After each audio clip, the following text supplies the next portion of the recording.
बोए पेड़ बबूल का तो आम कहां से खाए, करे घोटाला शराब का तो आराम कहां से पाए।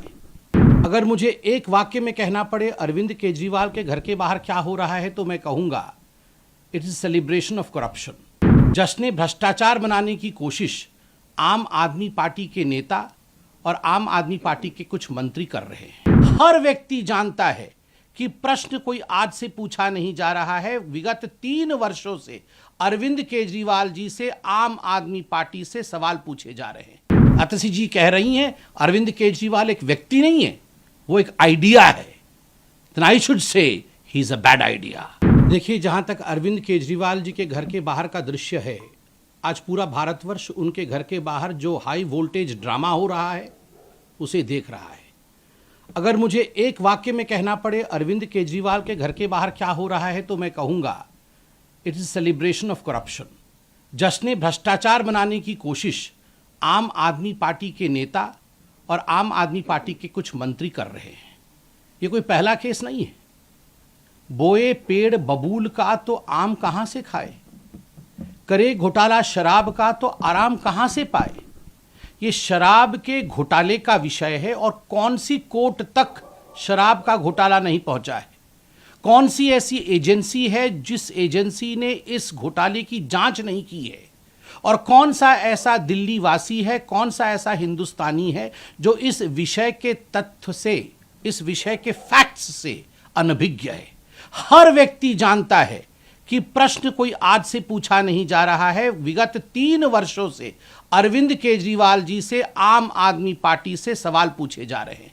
सवाल नंबर 1, अगर आपकी एक्साइज पॉलिसी इतनी अच्छी थी जैसा कि आप बता रहे थे, तो आपने एक्साइज पॉलिसी को क्यों रद्द किया?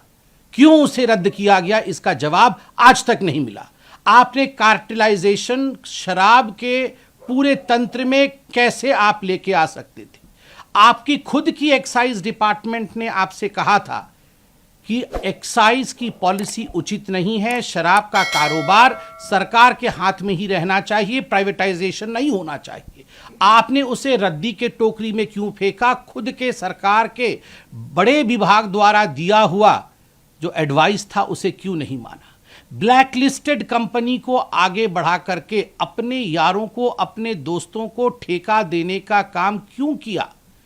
सबसे बड़ा प्रश्न उठता है। पहले 5% कमीशन दिया जाता था, आपने बढ़ा करके 12% कमीशन किया, और बैकडोर कमीशन जो 7% की अधिक कमीशन थी वह आपने ब्लैक मनी के रूप में रिसीव किया। क्या दिल्ली की जनता समझती नहीं है? क्या हिंदुस्तान की जनता इन बारीकियों को जानती नहीं है? विजय नायर कौन था? आज रिकॉर्डेड स्टेटमेंट है, स्टेटमेंट्स हैं ईडी के पास, सीबीआई के पास, उन तमाम जांच एजेंसियों के पास जिन लोगों ने कई करोड़ रुपए किकबैक के रूप में रिसीव किया, और रिसीव करके इसको कहां कहां ठिकाने लगाया, किस बैग में इन्हें लेके गया। ये सारे विषय आज पब्लिक डोमेन में है। इन सारे विषयों की जांच हुई है।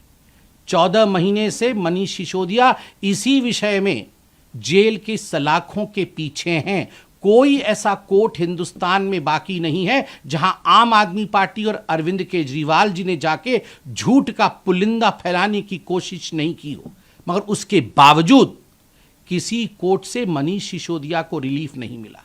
संजय सिंह बड़े बड़े भाषण दे रहे थे, जेल के अंदर हैं, आज भी उन्हें रिलीफ नहीं मिला है। तथ्यों के आधार पर काम करती है कोर्ट, तथ्यों के आधार पर काम करते हैं ये जो जांच एजेंसी है। ये गेट के बाहर, घर के सामने बड़े बड़े वचन से, ड्रामा से कुछ नहीं होता है। अतसी जी कह रही हैं अरविंद केजरीवाल एक व्यक्ति नहीं है, वो एक आइडिया है। then I should say he is a bad idea। Arvind Kejriwal एक बैड आइडिया है। The idea of corruption, the idea of minting money through I would say, through excise policy. I mean, this is unheard of. A CM who talks about education. Manish Sisodia इनके education मंत्री थे, शिक्षा मंत्री थे। आपने विश्व में कहीं सुना है शिक्षा मंत्री शराब के घोटाले से पैसा बना रहा है? जो सीएम कहता है कि हम तो चांद में भी स्कूल खोल देंगे, वो शराब के पैसे से पैसे बना करके, शराब के ठेकेदारों से, शराब के बड़े बड़े माफियों से, डॉन से पैसे की उगाही करता है और करोड़ों करोड़ रुपयों का चंदा लेता है। क्या यह विषय आज दिल्ली से छुपा नहीं? तो स्वाभाविक रूप से अगर इस प्रकार की कार्यवाही, घोटाले किए जाएंगे तो कार्यवाही होना ये हिंदुस्तान के संविधान और हिंदुस्तान के कानून के दायरे में हो रहा है।